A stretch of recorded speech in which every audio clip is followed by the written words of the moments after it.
Hi everyone, welcome. Thank you very much for attending eBridge Connections 8 Considerations with e-commerce to accounting or ERP integration. My name's Pam and I'm here with Blair, and we're going to take you through what we think are probably the 8 most important things to think about before integrating your accounting system with your e-commerce web store.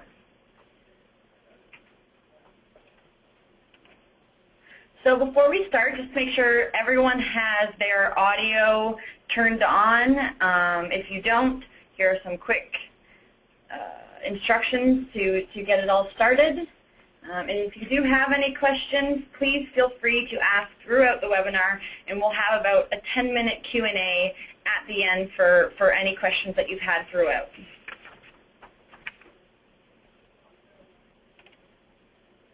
So I'm going to start off and explain why a company or a web store would want to integrate.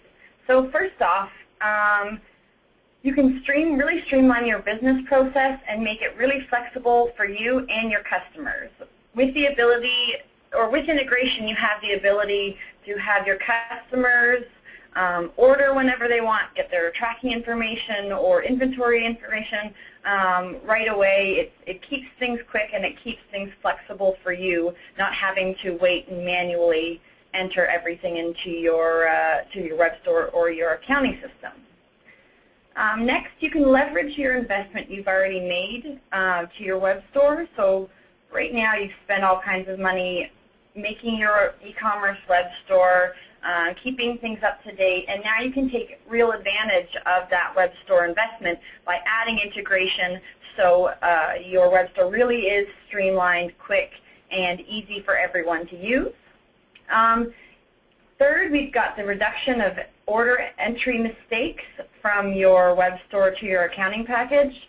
So without the manual data entry, there are no errors, no wrong price, no wrong data, no wrong inventory, and that becomes very important for web stores that have very large orders or large volumes of orders.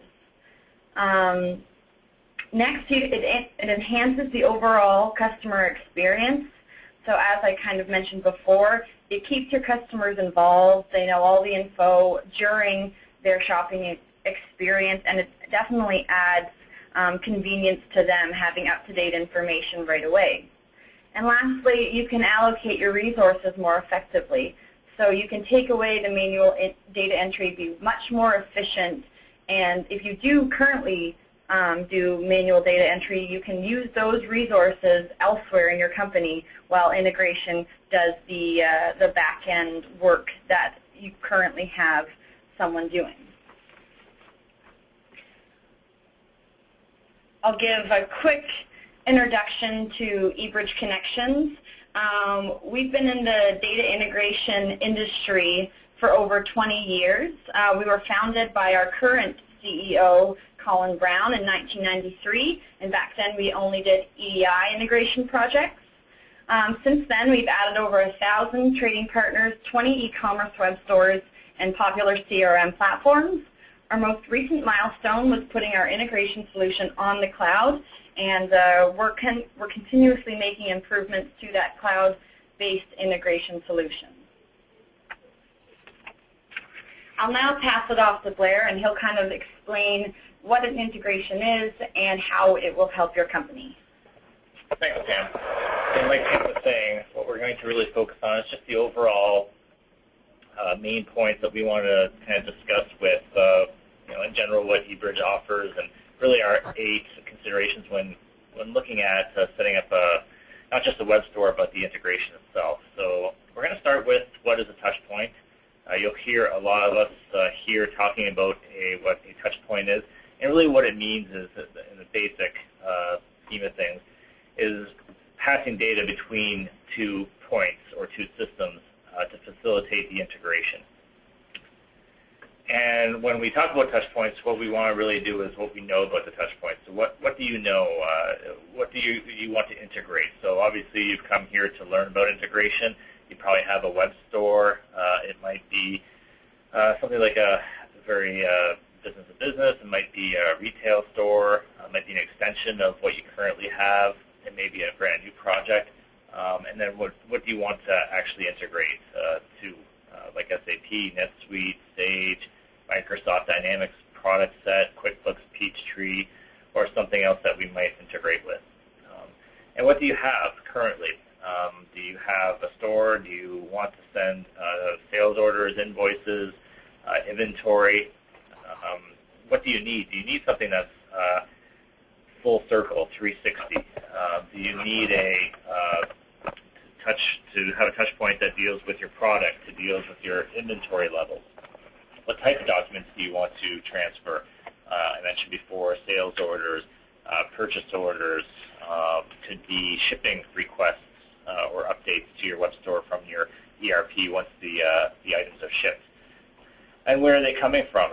So are they coming from a warehouse?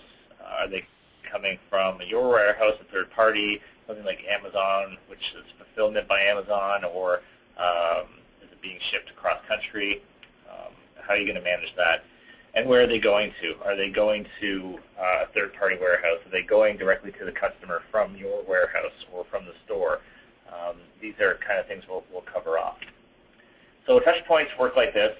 We have on the left-hand side e-commerce solutions, which we support the majority of the top carts out there.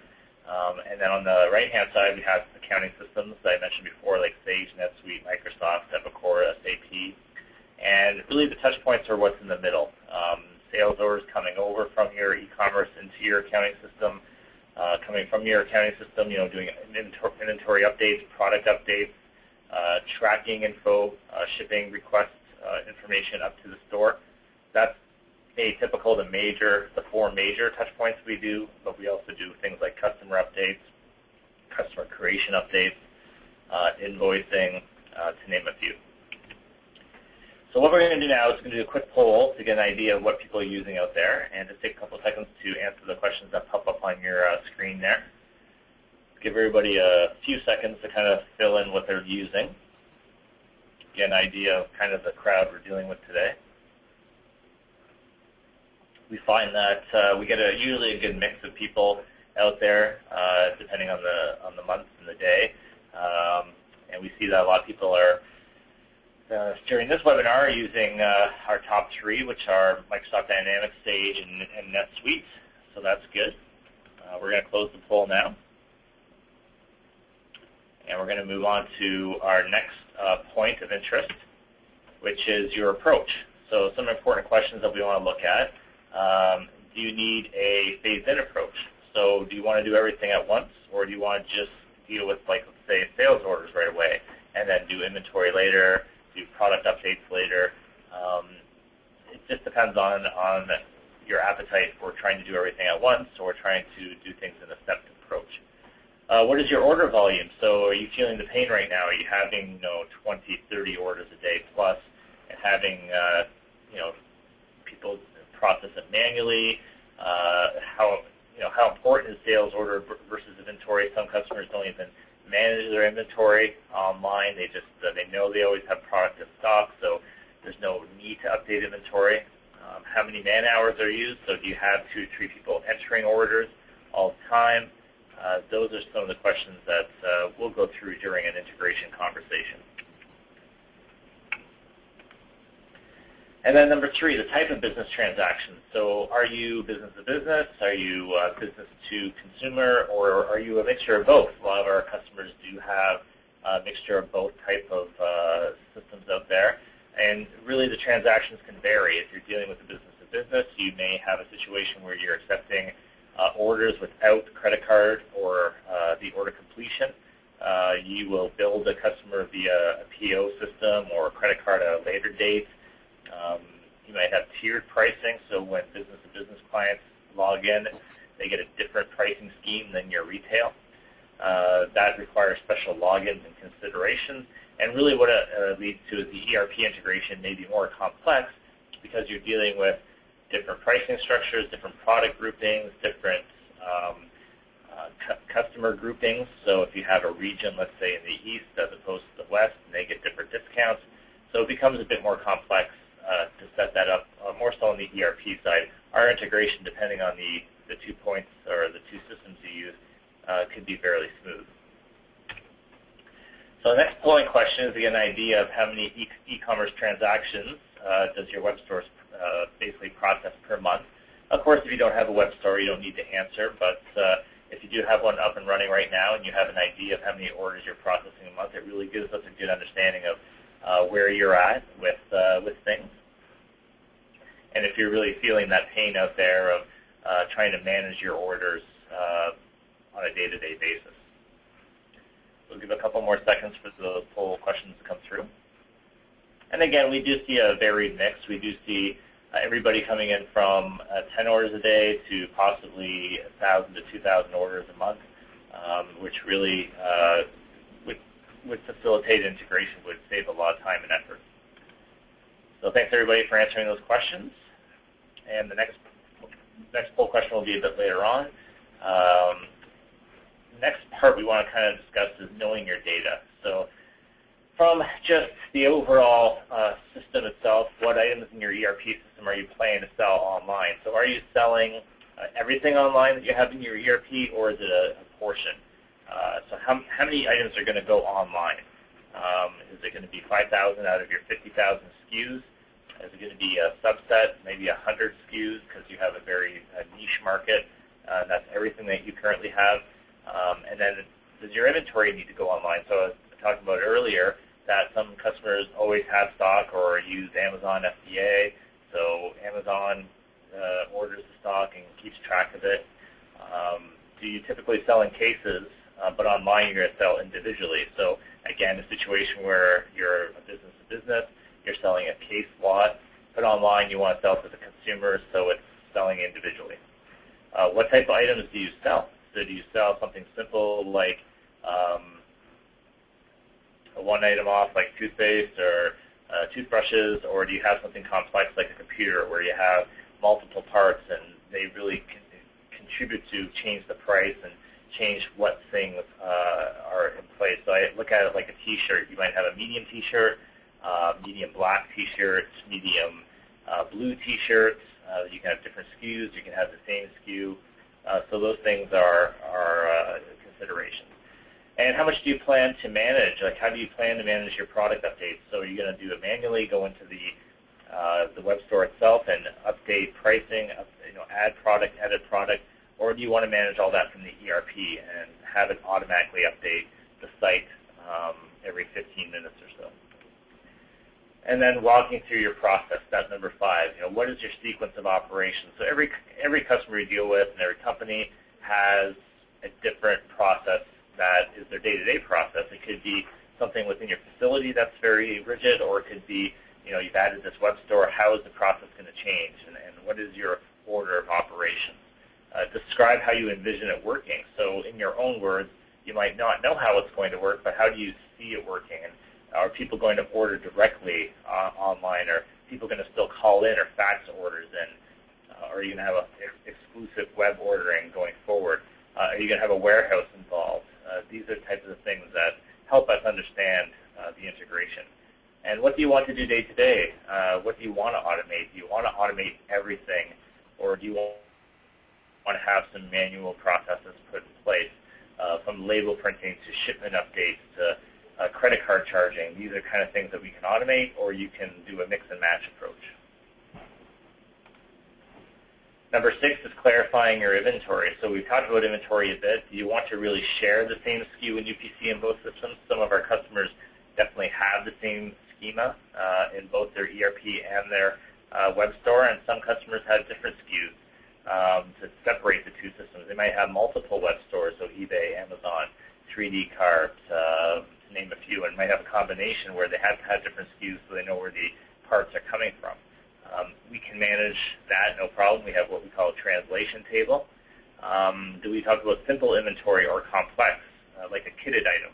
So I talked about it earlier, like a computer. It has a hard drive, different size hard drives, memory, could be different size fan, different size case, colors. Same with T-shirts. These are what we call like kitted items, so items that become one item. So we can handle those as well. Do you need to keep track of your inventory online? So I talked about this before. Do we need to really track that inventory? And that's a separate touch point. Our product update is a separate touch point. So the product update does everything from descriptions to pricing to categories. And then inventory is just simply an inventory. Here's the SKU, here's the amount you have in stock, and then update it. And then balancing your duplicate data. So really with an integration, what you want to do is make sure there's not a lot of duplicate data. You don't want to have 100 of the same customer in the system. So what we do is we actually identify via the email address or a combination of the email address, postal code, telephone number to really weed out those customers. So if a customer comes to the store, they're already set up, they place an order, we're not going to create that customer again in your ERP. You're going to have a situation where that just gets updated if they've changed their billing address or information. If a customer is new, then we'll add that new customer on the fly. Ideally, you want to have as little duplicate data as possible. In an ideal world, that's probably not 100% possible, but we can greatly reduce it. How much can we reduce it by? Probably about 98%, give or take, depending on your transaction set and how you want to search through the criteria. But we really do a great job of balancing that duplicate data. And then the final step is really defining your integration team. So who is your integration team? So do you have one person? Do you have a web developer? Do you have a VAR in place? Who will they be? Who's responsible for the who, what, why, and when? Is it going to be a group of people that's going to deal with us from each aspect of the business, from accounting up? And how, the role and responsibilities for these people. Are they already collaborating on a project? Is this the final piece of a larger project that you need to facilitate to really get you over that hump? So that's something that we'll talk to you about when we get involved with an integration conversation. And really just to recap everything, knowledge is power. Know your touch points, what they are. We talked about those from sales orders to product updates. Your approach, how you're going to approach the integration, the type of business transactions, are you B2B or retail, knowing your data, your product, your inventory, what you have in stock, what you don't, what you want to upload, walking through your particular process of how you do things and how you want to change things, clarifying your inventory, so really sifting through and deciding what's going to be put up online, balancing that duplicate data, and then defining your integration team. And the last polling question is this one coming up. So if you'd like to answer, it's really to deal with your integration of your web store and how your accounting system is setting up. So if you just kindly answer this poll question, and we're almost wrapped up here, so that'd be great.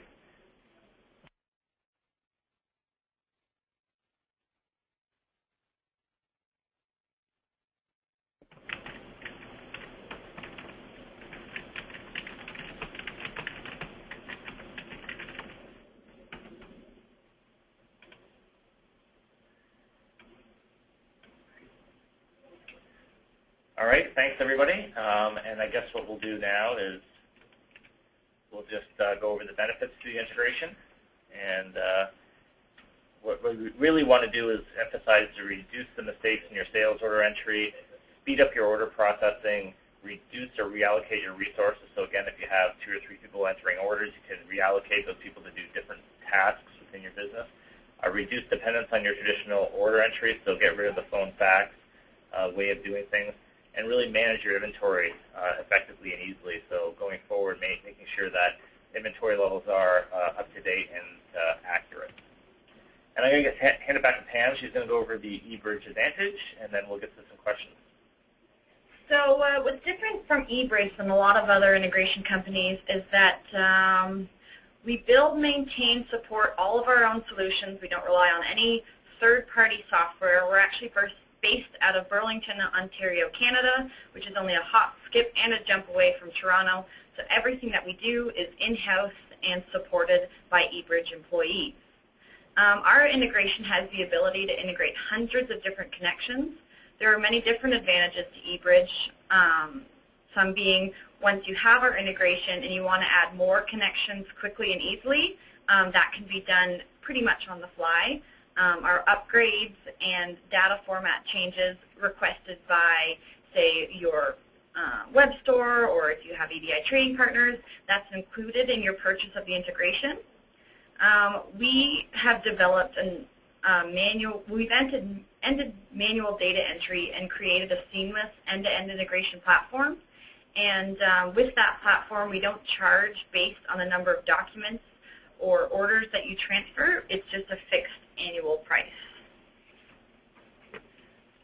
So now we'll open up. We've got a few questions here, so I'll let Blair kind of go through them and answer them. And if you do have any questions that you haven't reported, feel free to send them in now, and we'll go through as many of the questions as we can. So I know we didn't get too technical today, and that was on purpose, but we do have a couple of somewhat technical questions that we can go over. How does the adapter connect to the ERP accounting system? And how that connects is we have a Windows service that runs on the ERP server or a server within your infrastructure, which connects our system to what we call our e-portal and really does the transactions back and forth from your web store to your ERP. So it's a very small footprint, it's basically a Windows service, so it's just a small little program that runs that information back and forth. Can eBridge do B2B and B2C? And we did talk about that. We can do both. It doesn't really matter to us. We're really more concerned about the transfer of data between the two systems, so sales orders, invoices, product, inventory. So how you manage your web store doesn't really affect our integration as such from that perspective. And how often does your software update the web store? That's pretty much an open-ended question. Depends on the speed of your internet and the system you're using. But relatively speaking, it's anywhere from about 3 to 15 minutes, probably somewhere in the middle there on updates, depending on what you're doing and how often you're doing it. Products, if you have a lot of products, thousands or tens of thousands, it would be longer, obviously, than a short list of products when you're updating, but that's typical.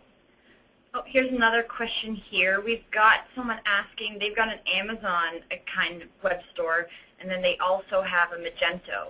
Are we able to integrate both of those back into one accounting software? Yes, we can. I think I mentioned it earlier. We can have more than one web store, so we can have Amazon or eBay or 3D Card or Magento, and a combination of those going into one ERP system. So they'll all come down as separate orders. They'll be split out with those separate headers, basically, for each of those web stores in the system. So it doesn't really matter to us, but we can connect to multiple stores at any one time. Another question about assistance or support, and we have, as long as you're set up and paying your annual maintenance, we have 24/7 support, and that covers everything from your e-portal to integration problems, some changes in maps, etc. If your partners change maps in an EDI type scenario. So that's all the questions we have for now, and like Pam said, if there's any questions or further, I'm sure somebody will be reaching out to you from our sales team. In the meantime, feel free to go on to the eBridge Connections website and build your own integration using our blueprint, and follow us on Twitter or our blog, and we'll be talking to you soon, or Pam and myself.